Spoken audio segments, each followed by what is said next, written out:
What's up guys, the Strong Boys 19 here. This is going to be my revisit into an album that I have originally hated, and since that I am back once again to talk about the Metallica discography, this purpose of this review is going to be split into two separate parts. The first part of this review here being my experience and the documentation across why this album had to be in the making, and also I've been really interested and fascinated from other YouTubers who have done their own knowledge and workings of their take on this record. In 2003, June the 5th, Metallica have released this follow-up album after Load to conclude what the 90s were in the band's history leading up to the early 2000s of this album that many people from the beginning to this day have addressed very negatively as one of the worst, if not the worst metal album of all time. Saint Anger. This is the final album to be released through the involvement with Bob Rock as their permanent producer who worked with Metallica in the early 90s all the way up to this point.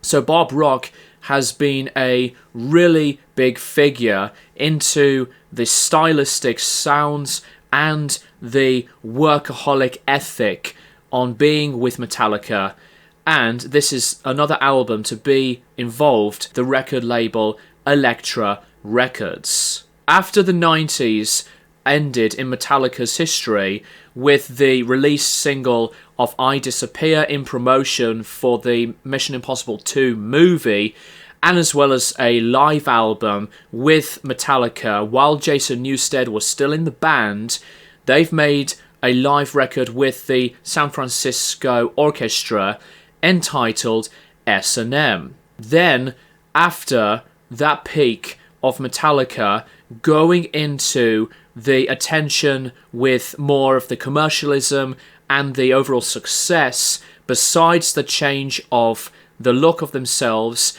in their appearances and the genres with the fusions of the rocky, bluesy sound from the previous two albums prior to this lineup of Metallica had been at an end in the beginning phase of the decade. Jason Newsted, who had worked with Metallica as the permanent bassist to replace Cliff Burton, has decided to leave the band permanently. This was for the cause of some creative differences and this emotional disconnection that Jason Newsted had expressed later on in interviews, but the main reason why Newsted had decided to be away from Metallica for good, and yet alone he actually has no regrets from his departure, he decided around the time to make a band for himself with other musicians, a band called Echo Brain. And when that happened, Hetfield, the founding vocalist and guitarist of the band, took action and was not impressed. This led into a lot of the confrontation between the rest of the band and Newsted himself, of not giving him any creative freedom and to explore any idea for Metallica's writing, yet alone having two songs in writing credits with Metallica that are Blackened from And Justice for All and Where the Wild Things Are from Reload. After this whole choice of Newsted's path of being in a different band, Jason had had enough because of Hetfield's feeling of controlling the rest of the band and not wanting anybody in the band's lineup to work on anything different outside of Metallica. So after the departure of Jason Newsted happened, the material into this early sound of following what Reload was, the band had decided to make up some more riffs and jamming things along into the drop direction of guitar tunings to have a heavier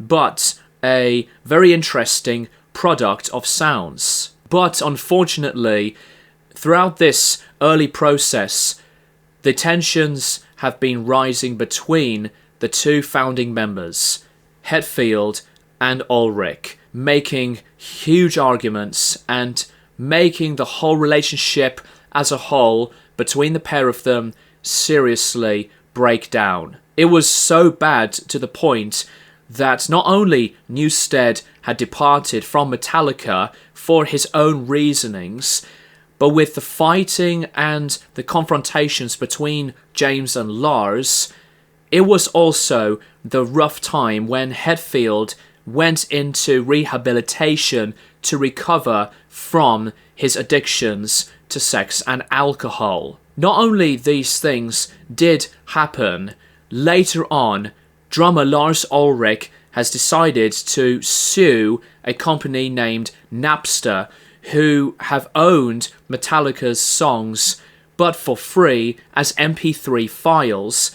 Many court cases between the war of Ulrich and Napster had been popping up.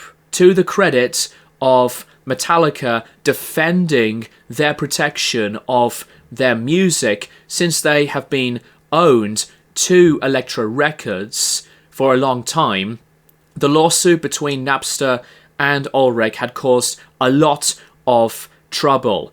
They have alienated the fans so much more that they really decided for themselves to destroy their own physical copies of Metallica's albums in their really aggressive tangents. And it got really up to the hugest of downward spirals because the relevance of Metallica to the audience had been numbered. Ever since the audience of the fans as well, who have been turning their backs away from Metallica, quoting them as sellouts from the era of the Black Album because of the band changing their sound, they were making Metallica less supportive from their egos and their actions put together. So this was at such a disastrous wreckage in many of these circumstances, and there was a later point in the direction for Hetfield, Ulrich and Hammett. They were finding their control with each other to be not attaching whatsoever. They've decided to hire and bring a therapist just to make the connection and relationships between the three of the members of Metallica to be connected as much as possible. There's Some Kind of Monster documentary, which is a phenomenal watch, that I've actually checked it out even more so when I was really talking about these types of things in this video so far.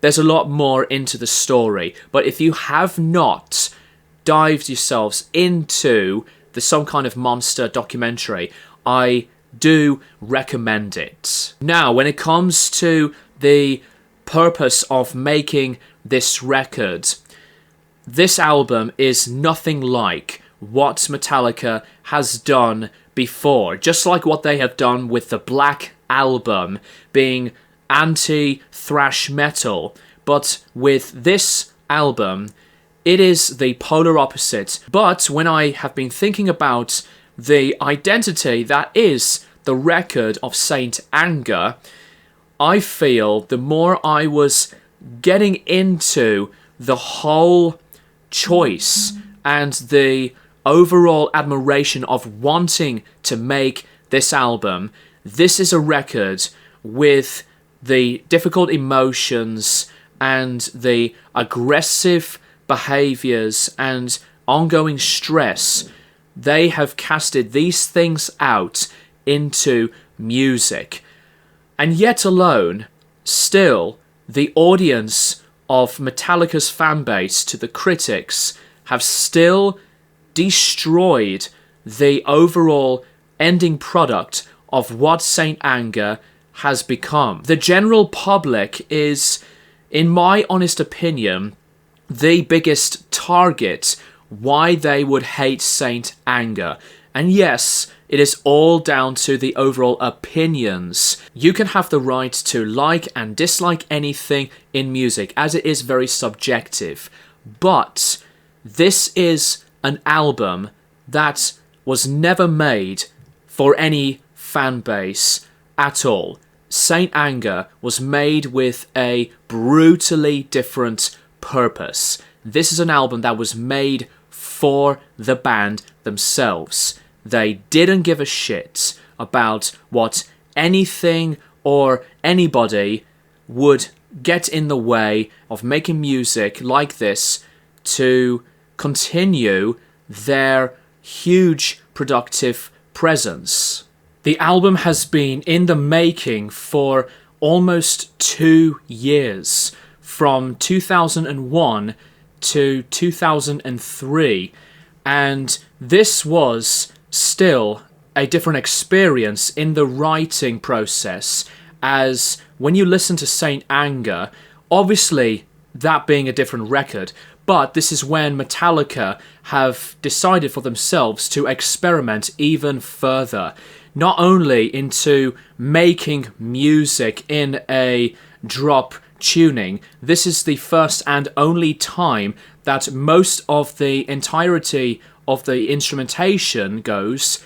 The record goes with the connected involvement into drop C tuning, although there are a few elements of a few songs when the band did compose songs in different tunings, which I will talk about later on. Genres-wise, this album is nothing like into what the band did create previously and obviously after Saint Anger.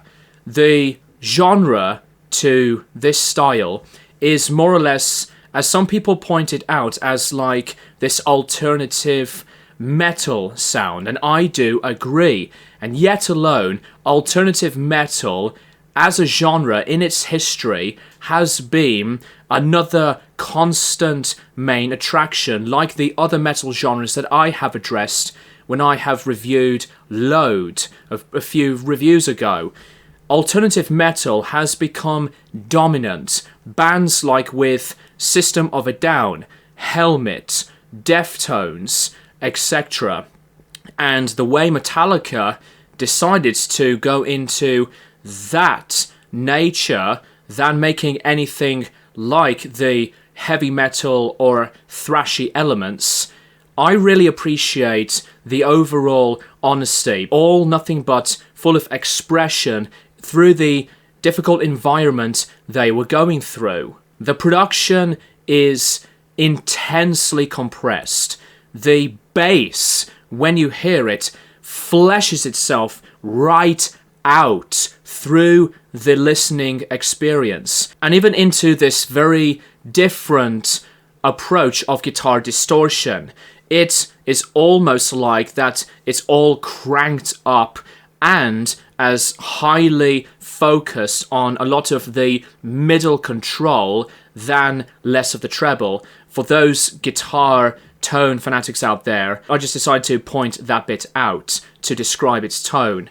And also, one of the major criticisms that the album does get targeted for is personally the biggest meme out of everything of what Saint Anger is: the snare drum. The snare drum has been tuned all the way off, with Lars Ulrich's attempt to experiment. Some people would point out that the snare is what makes the sound of Saint Anger turn to be throughout the whole process, and I do agree.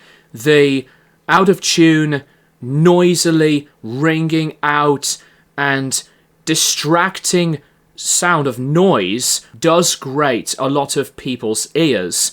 It was a big irritation when I was digging into the album at first, but the more I have been playing the album a lot of times over, I just got to accept and appreciate what the meaning and choices were when Lars decided to go for it. But to me, the biggest aggressively annoying thing about the creativity of Saint Anger was the flaw of no guitar solos. Let me point this out. Metallica is not always about the guitar solos. And listen to the genre that this album has been packing itself in with. Alternative metal.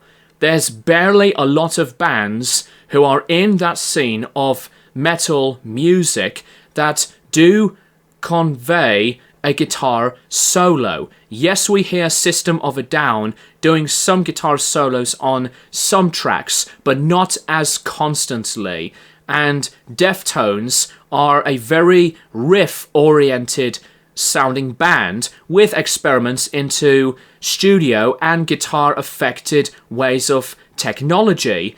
And with Saint Anger, it did not need to have, in my opinion, that approach of making guitar solos just because of Metallica's music being engaging and packing things further with additional guitar solos. I know that guitar solos are a huge thing in their signature sound, but even if Saint Anger would have had a chance to hear Kirk doing his guitar soloing skills with or without a wah-wah, if we hear it on the record, just like what we have heard him do a solo on Frantic through a years later live performance, it wouldn't have made a much better difference, because Saint Anger is only focused permanently into the aggressive and destructive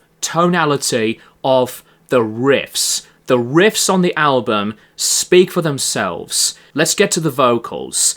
James's vocals, around this point, he went through so much of his heavy depression and the physical pain. The vocals on this album, it's like that he was at the edge of a breakdown. His vocals were extremely vulnerable and heartfelt. Yes, heartfelt from some of the previous songs on their way well-received and acclaimed records, but Saint Anger's purpose is jamming things into this destruction.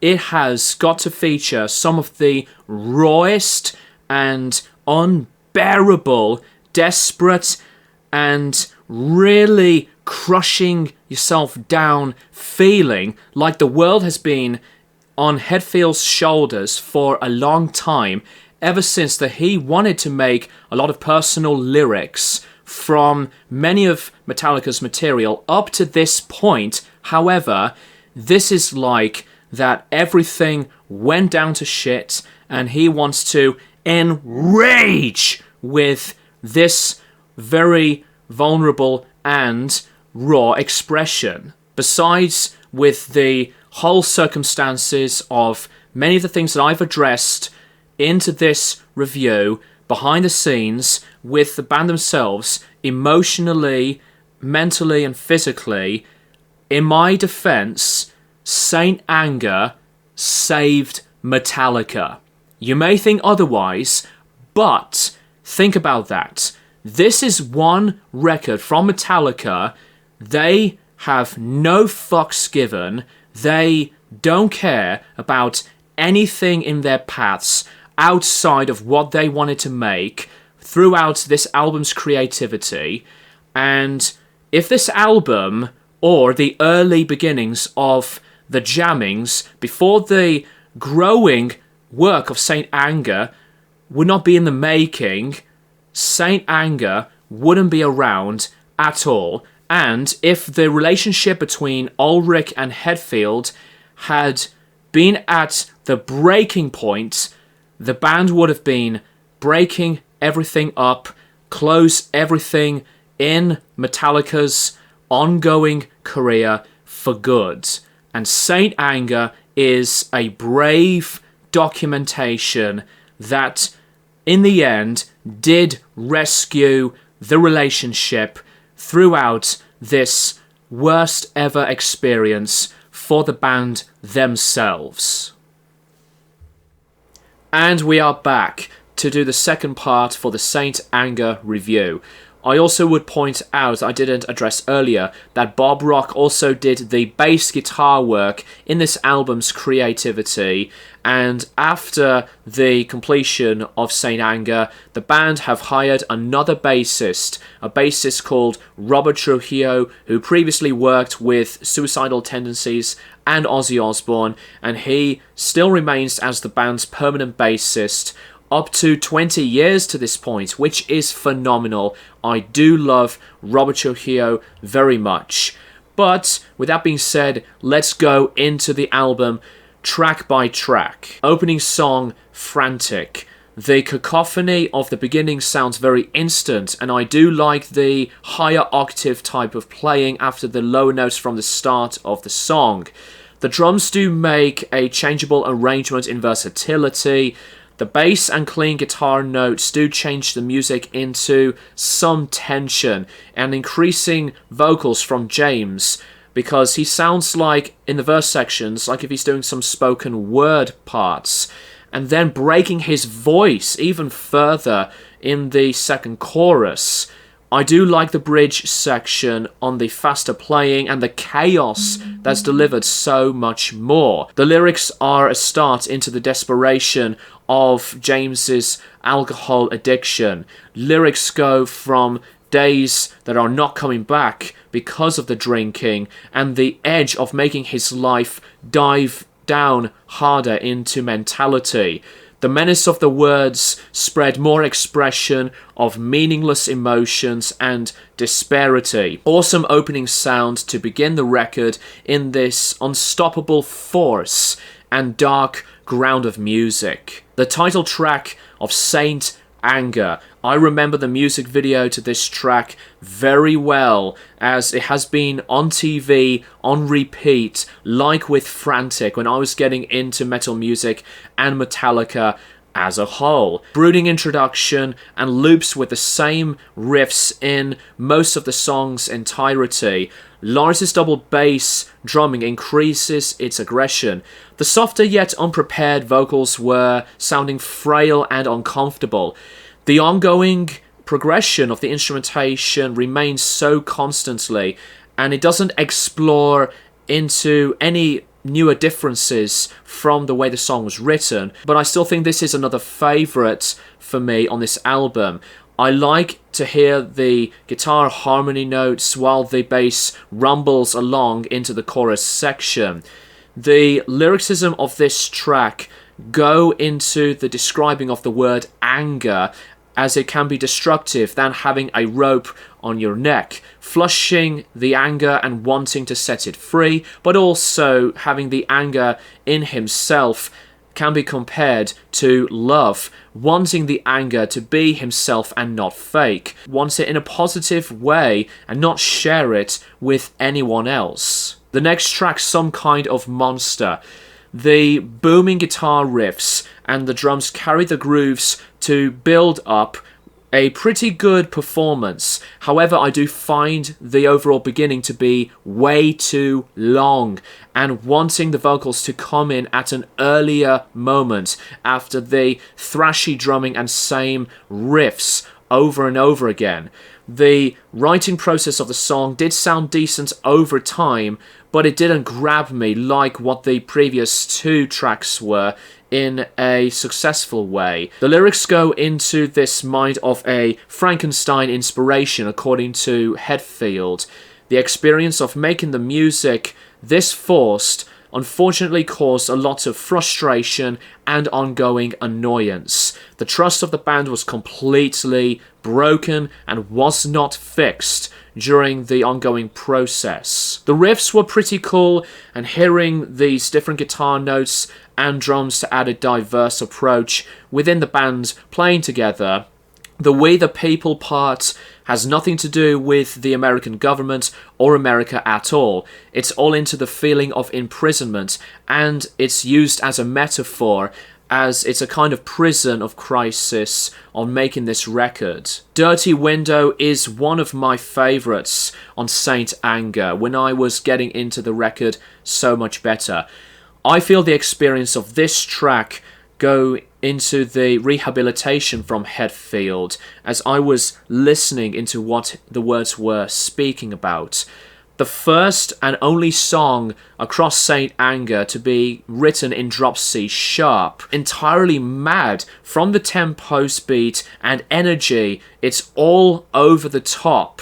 The pre-chorus is creative of hearing the change of rhythm patterns, the rim of the drums, and clean guitars to ease the madness, but it also increases lyrically the perspective of what people see that Hetfield does not see. He's in a dark place and his anger was rising up, expressing into people who have been judging him, and he knows that. And later verses go into him being a judge of who he is.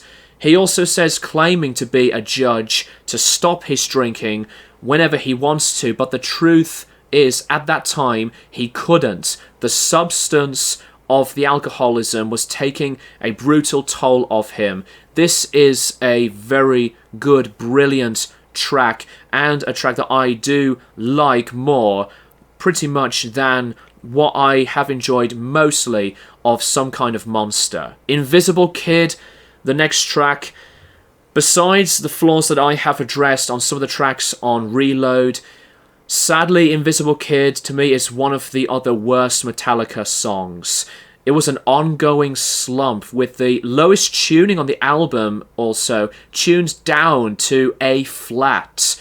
I do appreciate the direction of what it was supposed to be with the overall purpose, but the instrumentation was really tiring and just out of balance and out of reach.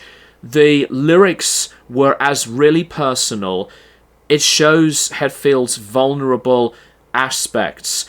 The song title, Invisible Kid, is a reference of neglection, of parenting, and how many times being ignored. James is doing his best to look out for his wife and kids, and he also just wants to be a good father.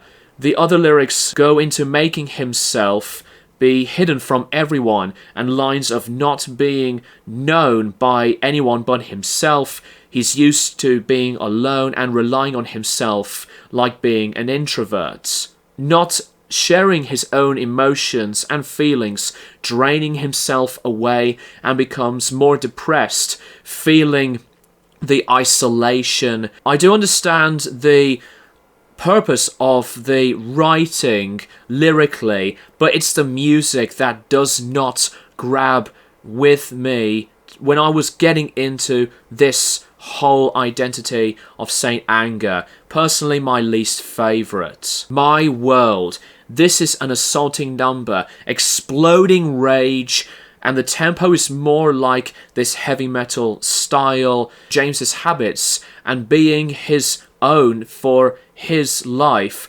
calling out to God, telling him it feels like it rains on him, which is also a symbol on the depression struggling. But the whole response around Hetfield trying to be someone else and not knowing the answer when the question hasn't been asked was dominating, especially with the drums that they were obliterating in the raging screams at the same time when James lets it out. I really enjoy this track a lot better than Invisible Kid, and it's pretty catchy and as rhythmic, like what the rhythmic patterns were drumming wise for Invisible Kid.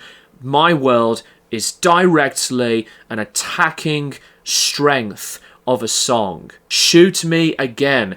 Hearing a bit of the wah and the bass in separate sounds, the drums do feel pretty unique.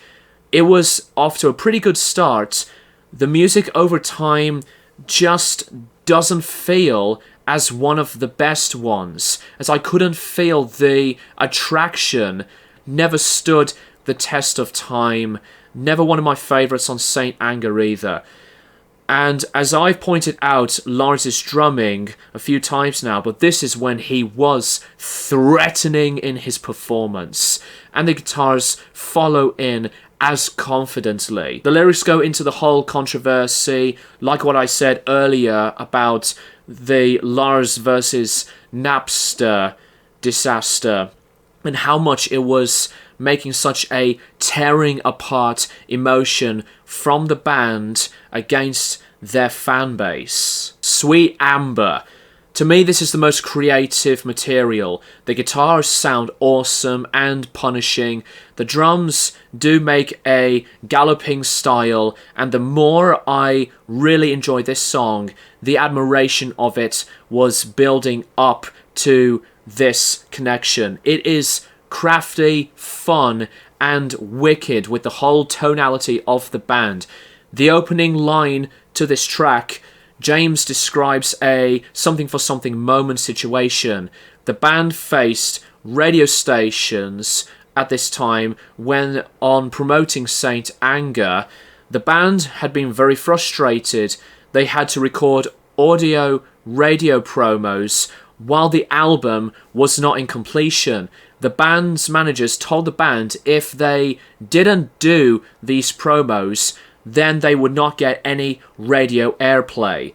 The rest of the song goes in the urges of James's alcohol addiction, yet he wants to fight it this time, and the word amber is an ingredient for alcohol beverages. There are other words where he was lying to himself of going ahead with it, which would lead into more of the drinking of that state, lying that he'll smile as well. The chorus at this point says various questions of how many times of him getting wasted, getting high, how good it feels. I feel this is one of the best songs on Saint Anger. And, you know, it's no word of a lie for the fans either, that they see this as their favourite song on the album as well. The Unnamed Feeling. This was written actually in a lower tuning. Besides, you hear a lot of the drop C sounding riffs, but the band did experiment into a lower tuning, like with Invisible Kid. The song goes in the direct inspiration from his anxiety. James was feeling trapped of the mind, and he expressed this previously from the Frayed Ends of Sanity from the And Justice for All record. But this time around, it's an endless cycle. He has been suffering from depression for many years. The later verses go in the escaping and moving away from isolation and anxiety, doesn't want to be lonely, and he wants to go back out into the world, losing himself in a room full of people, and adapts to the world around him. And he realizes his mistakes that he had made, and waiting his horror and feeling the same emotions to come back, the same struggling ruts for many times, however he feels in this turmoil. Yet it eases to fall back into the same loop of uncomfortable moods that's too large to wrap around. The bridge section, words-wise for some people, can be very cheesy, but the way I see this, it's like that he really wanted to have these emotions completely out, because you hear this very heartbreaking and scary involvement of Hetfield's emotional wreckage. He was at the edge of going into the worst state ever.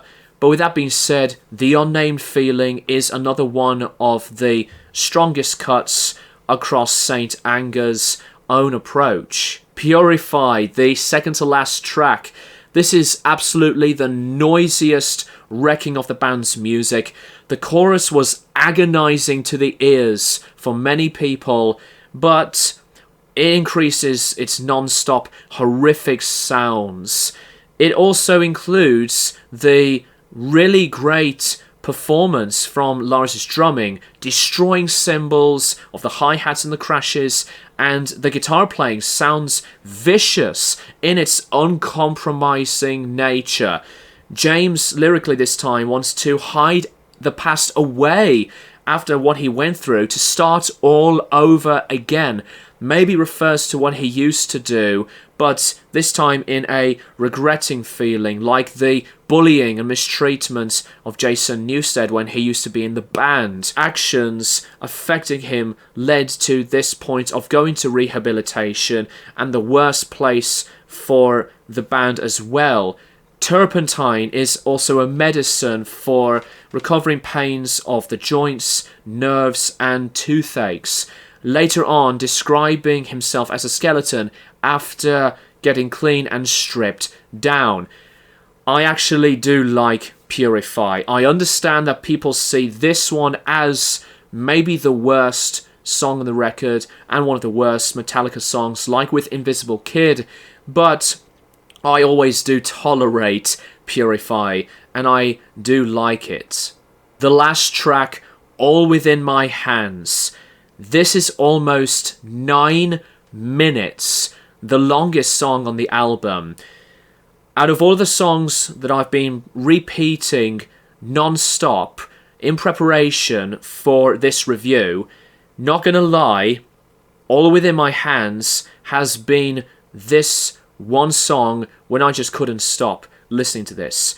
This is also potentially my personal favourite on Saint Anger. As much as I do love most of this record, and understanding the premise behind these tracks, All Within My Hands, to me, shows the most disgustingly rough, rawest approach of this apocalyptic emotions to be destroying everything in Hetfield's path. Into what I said about the mistreatment of Jason Newsted from earlier in the review. It's all about the whole control behaviour from what Hetfield used to do, and All Within My Hands is about the aftermath, controlling the ones you love, including family and friends. And the message of the song is another metaphor, when you look at the chorus, of killing and choking those who are being controlled. And this is like this edge of surviving when Hetfield was writing these lyrics. The instrumentation was intensifying and really moody, but when the band go into the heaviest eruption, the band does not stop. It's an ongoing, violent, abysmal state, and you can't go wrong without talking about the ending of the track with the repeated word of kill. That is how much that Hetfield wants to get everything out from his system in this tangent of a song.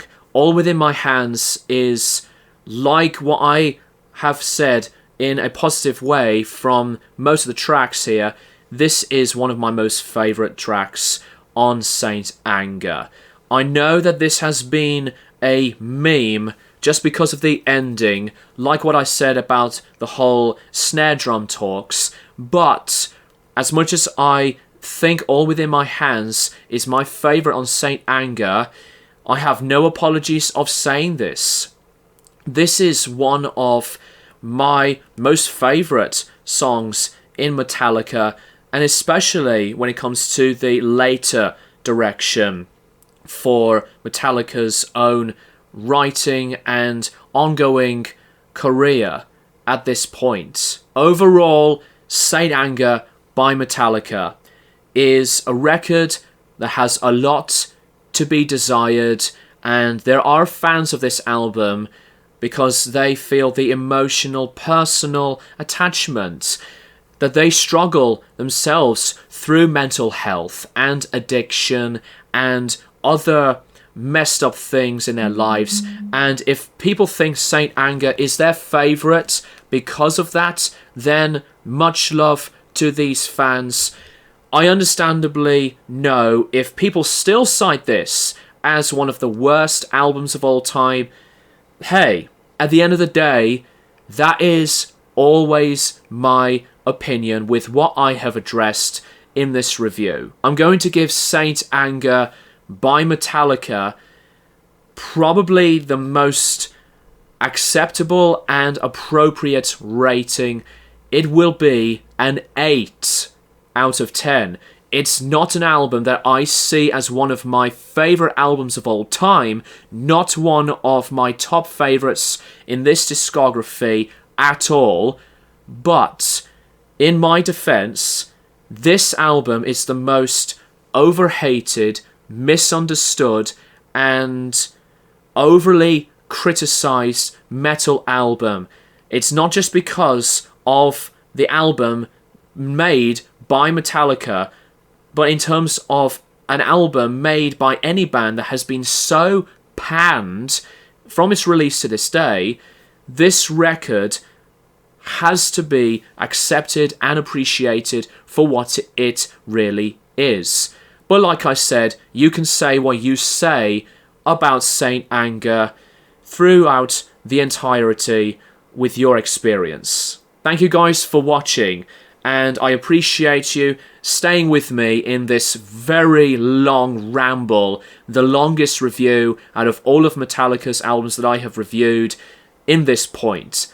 And I'll keep you guys posted for more videos in the near future.